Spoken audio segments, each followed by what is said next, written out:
कहते हैं यदि किसी इंसान के अंदर काबिलियत हो, उसका दिल सच्चा हो और उसे खुद पर विश्वास हो तो पूरी दुनिया की कोई ताकत उसे हरा नहीं सकती।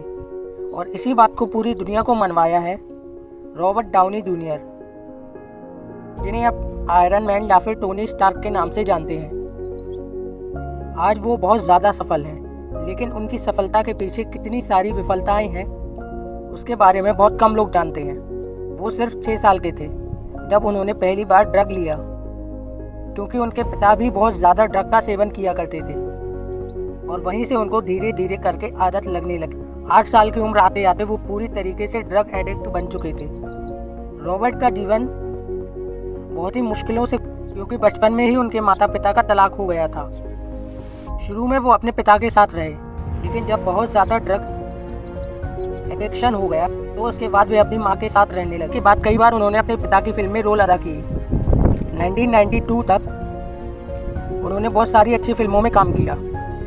1992 में उन्होंने चैपलिन मूवी की, जिसके अंदर उन्होंने चार्ली चैपलिन का रोल अदा किया, जिसके लिए बाद में उन्हें अकेडमी अवार्ड के लिए नॉमिनेट भी किया गया। लेकिन 1993 से लेकर 2001 के बीच में उन्हें कई बार नशीले पदार्थ के चक्कर में गिरफ्तार किया गया। जब वो पहली बार जेल गए तो उन्हें कैदियों के द्वारा इतना ज़्यादा पीटा गया कि वो बेहोश हो गए, और जब वो उठे तो उन्होंने अपने आप को एक खून के टब में सोया हुआ पाया। उन्हें बहुत बार लंबे लंबे समय के लिए नशा मुक्ति केंद्र में रखा गया। हर बार वो असफल लौटे।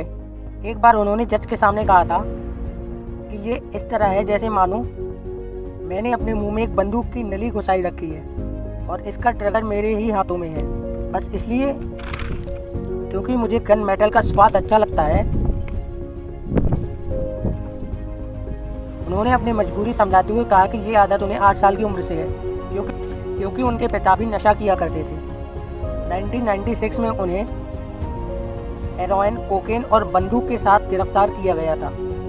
1 महीने बाद उन्हें पैरोल मिली, लेकिन उसके बाद भी उन्होंने नशा करना नहीं छोड़ा और वो पड़ोसी के घर में सोए हुए मिले। इन सब के चलते उन्हें 3 साल तक इस लत को छुड़वाने और आवश्यक ड्रग टेस्टिंग के लिए सज़ा सुनाई गई।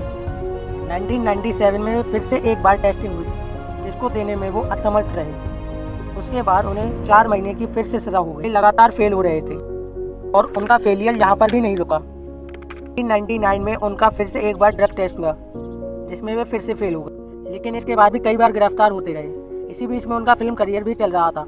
कई सारी मूवीज़ रिलीज़ हो गई थी और लोग उन्हें बहुत ज़्यादा पसंद करते थे, लेकिन बार बार उनकी गिरफ्तारी की घटना के चलते वो उनसे परेशान हो गए। और 2004 में जब वो जेल से बाहर आए, उसके बाद डेबोरा ने उन्हें तलाक के कागज़ भेज दिए और उनका तलाक हो गया। लेकिन फिर 2005 में उनकी ज़िंदगी में सुजैन आई। सुजैन ने उनसे कहा कि अगर तुम मेरे साथ रहना चाहते हो तो एक शर्त होगी कि मेरे साथ रह सकते हो या फिर ड्रग्स ले सकते हो। उसके बाद रॉबर्ट ने सुजैन को चुना। 5 सालों तक नशीले पदार्थ के सेवन और गिरफ्तारी इलाज के बाद रॉबर्ट आखिरकार वापस पूर्णतः ठीक होकर अपने करियर में वापस मुड़े। इसके बाद उन्होंने 2004 से 2008 तक बहुत सारी फिल्मों में काम किया, लेकिन ऐसी कोई फिल्म नहीं थी जहां से उन्होंने बहुत बड़ा नाम कमाया हो। लेकिन इसके बाद 2008 में आई एक ऐसी और वो मूवी इतनी ज़्यादा सक्सेसफुल बनी कि इसके बाद आप सभी रॉबर्ट को आज आयरन मैन या फिर टोनी स्टार्क के नाम से जानते हैं। आयरन मैन 1 से लेकर एवेंजर एंड गेम तक उन्होंने बहुत सारी फिल्में की।